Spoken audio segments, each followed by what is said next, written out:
Ito na yung piston na pinagawa natin kay Kuya Chris. Kita nyo naman. Mataas yung stock kaysa sa bago natin ikakabit. Lowcom. Sama naman natin yung si Chanon B tsaka si Boy Holiday.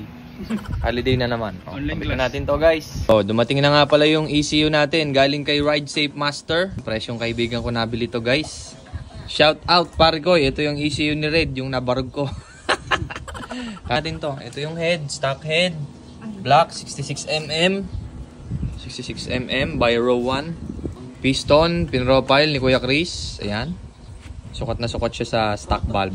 Ito mga kapwa, isa sa paraan na gagawin natin.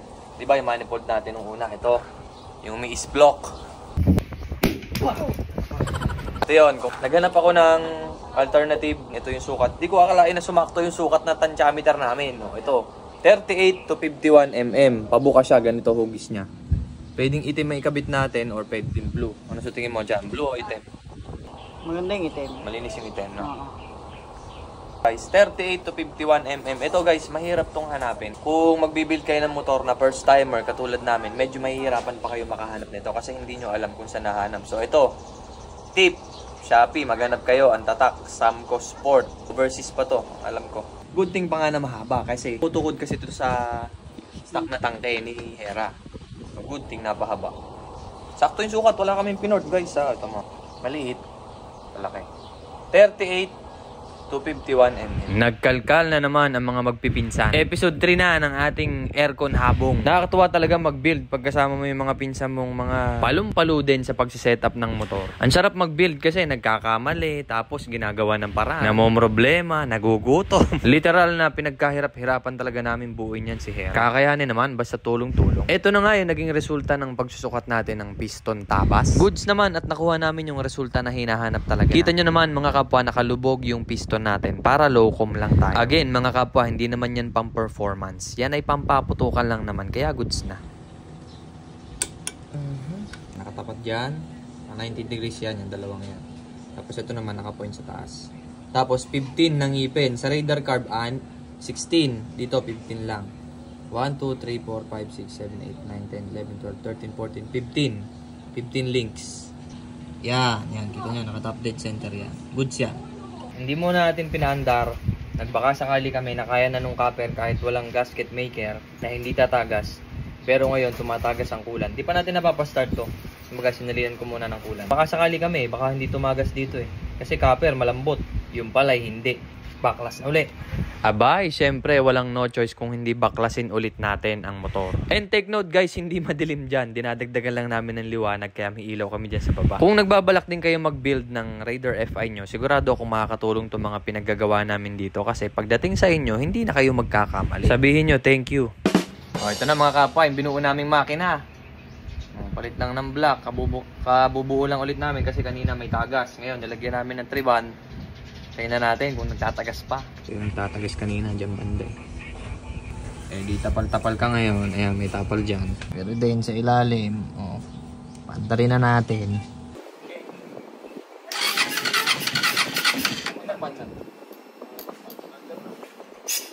Yups! Suminga! Ayan, titipok-tipok na. Andap na yan. Stock ECU kasi. Mamaya, kabit natin yung racing ECU. Pero ngayon, dapat kumandar muna siya kahit konti.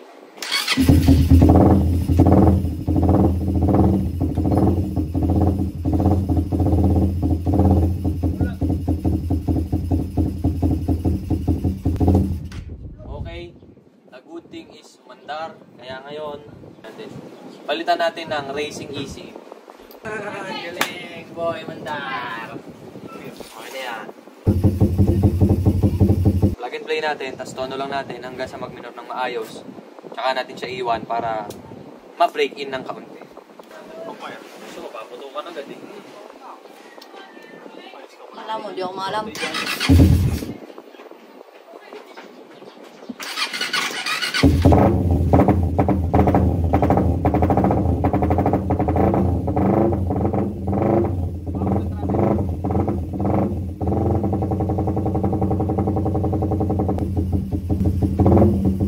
Minor pa lang, ayun natin minor.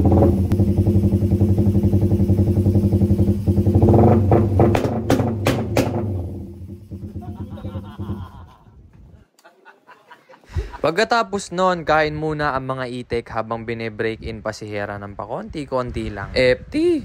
Ayun guys, oh. Dog food. So guys, kain muna. Pagod na kami. Pagpag Tulingan, chicken, pakwan naman sa baw. chilin. Yan, yung tagas na yan guys. Gawa lang yan. Wash na lang yan guys. Don't worry, be happy.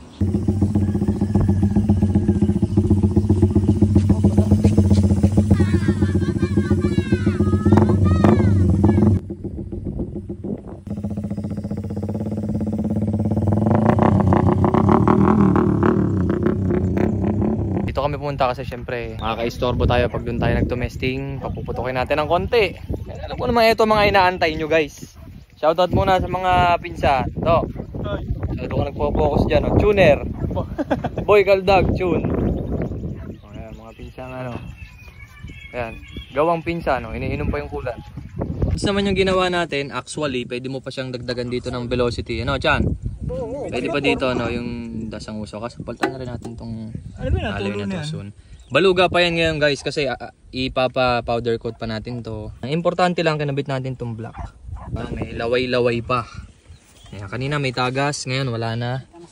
All goods na. Muna natin ito tinakpan. Ino-observe natin. Tapos yung oil level, goods din. Hindi naghahalo ang coolant at langis.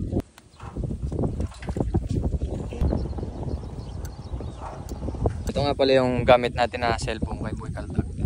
Ito kadali, ito ang pinakaabangan ng mga kapwa eh.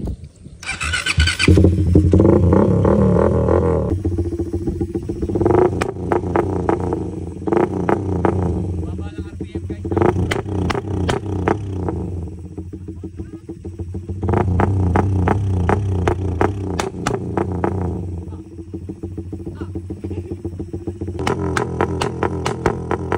Hindi natin sasagad, break-in pa lang yan, huwag kayo excited.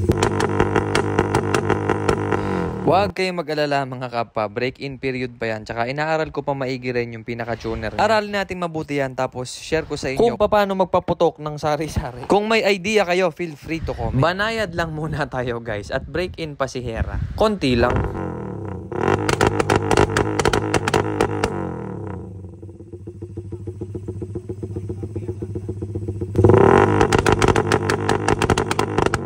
Ang papangit pa ng mga tono ng putok ni Hera. Huwag kang mag-alala, ayusin natin yan. Tsaka nga pala mga kapwa, panis na rin yung gasolinang gamit ni Hera. Parang isang buwan nang nakatenga yung gasolina sa tangke niyang yan eh. Hindi pa napabantuan. Try kaya natin magpalit ng gasolina, yung malakas sumabog. Mababa lang RPM natin mga kapwa. O, 6,000 lang.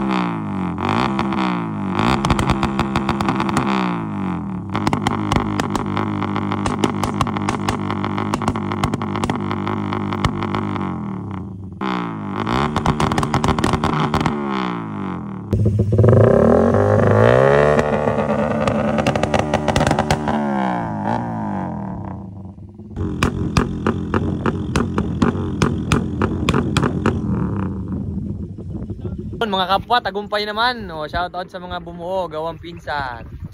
Si Matroy, si Ego, si John Rich, si Boy Kaldag, si Chanong Bagsik. Tagumpay naman, si Hera, yan, nakasurvive.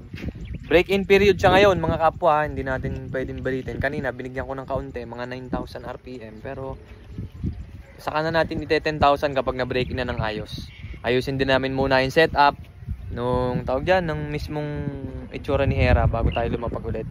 Probably powder coat ng chassis, tapos repaint, tapos pupuliduhin pa natin. O, tanggal yung mga tagas-tagas kasi ang pangit. So yun lang mga kapwa, hanggang sa muli. Yan. Bye-bye. Papapapapam.